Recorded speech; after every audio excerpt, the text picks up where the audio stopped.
You speak of imagination. It's defined in the dictionary as the picture-forming faculty of the mind.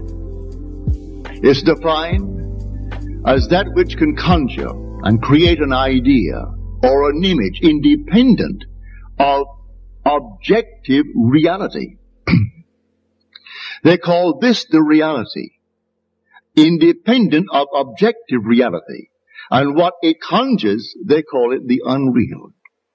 That a simple apprehension of objective facts, objective objects in this world, they call that sense perception and therefore reality.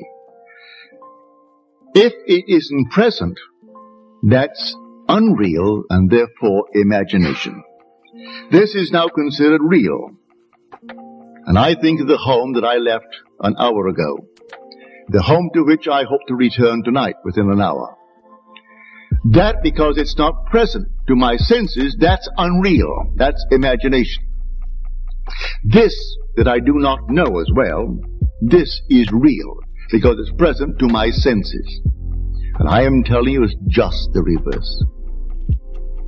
The whole vast world exists within the human imagination.